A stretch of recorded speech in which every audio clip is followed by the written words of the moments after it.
In today's video, I'm going to teach you how to join an Eventbrite online event. First, sign in to your Eventbrite account. This is the easiest way to register for an online event and later access your ticket details without any confusion. If you're not already logged in, take a moment to do that before you begin, because it helps keep all of your event information in one place. Once you're signed in, click on the Search Events location area. From there, choose the option to browse online events and then click Search.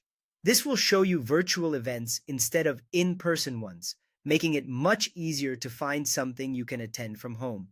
Next, choose the event you want to join and complete the registration process. Make sure you finish your ticket order fully, even if the event is free. Until the order is complete, you may not receive access details, so it's important not to stop halfway through. After registering, check your confirmation email from Eventbrite. This email is very important because the organizer may include the access link, joining instructions, or a direct link to the online event page.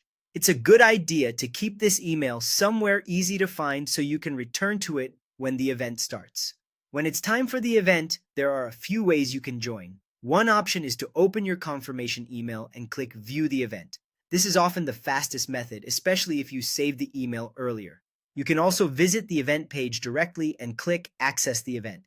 If you prefer going through your account, sign into Eventbrite, go to Tickets, find your order, and select Go to Online Event page. This is especially helpful if you can't find the confirmation email. If the organizer has created an online event page, that page will usually contain everything you need. You may find links to a webinar, live stream, Zoom meeting, or other event resources there. In many cases, this page acts as the main hub for joining and following the event. Before the event begins, also check any reminder emails that were sent out. Organizers often use reminder messages to share updated joining instructions, revised links, or important last-minute details. Reading those emails can save you time and prevent access issues right before the event starts. If you still can't access the event, contact the organizer through the event page or from your Eventbrite ticket order. That's usually the best final step, since the organizer can confirm the correct access method and help resolve any event-specific issues. That's how to join an Eventbrite online event.